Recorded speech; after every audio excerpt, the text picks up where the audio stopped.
Israel Iran మధ్య భీకర యుద్ధం కొనసాగుతూ ఉంది. 40 నిమిషాల పాటుగా ఇజ్రాయెల్ పైన ఇరాన్ వెరుపు దాడులతో విరుచుకుపడింది. ఇరాన్ దాడుల్లో ప్రస్తుతం అక్కడ ఉన్న విద్యుత్ కేంద్రాలు పూర్తిగా ధ్వంసమైపోయాయి.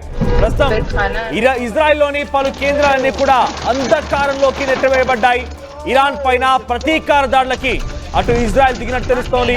సుమారుగా 15 యుద్ధ విమానాలతో కెర్మేషా ప్రాంతంలో దాడులు చేసింది. ఇరానియన్ బాలిస్టిక్ క్షిపణి ప్రయోగ స్థావరాలపైన కూడా ధ్వంసం చేసింది. ఇరాన్ దాడుల నేపథ్యంలో పలు ప్రాంతాలు మొత్తం కూడా సైరన్లు మోగుతూ ఉన్నాయి. సో ప్రస్తుతానికి ద బిగ్గెస్ట్ బ్రేకింగ్ మేము ఆర్టీవీ స్క్రీన్ పై చూస్తున్నాం. ప్రస్తుతానికి ఇంకా ఇజ్రాయెల్ పైన దాడులకి తెరలేస్తూ ఉంది ఇరాన్. 40 నిమిషాల పాటుగా ఇజ్రాయెల్ పైన ఇరాన్ దాడులకి పాల్పడింది. ఇరాన్ దాడుల్లో విద్యుత్ కేంద్రాలు ధ్వంసమైపోయాయి. ప్రస్తుతం ఇరాన్ పైన ప్రతీకార దాడులకి ఇజ్రాయెల్ పైన ఇరాన్ ప్రతీకార దాడులకి దిగింది. సుమారుగా 15 యుద్ధ విమానాలతో కెర్మెషా ప్రాంతంలోని అక్కడి బాలిస్టిక్ క్షిపణి ప్రయోగ స్థావరాలను కూడా పూర్తిగా ధ్వంసమయ్యాయి. ఒకసారి ఆ లైవ్ విజువల్స్ చూద్దాం.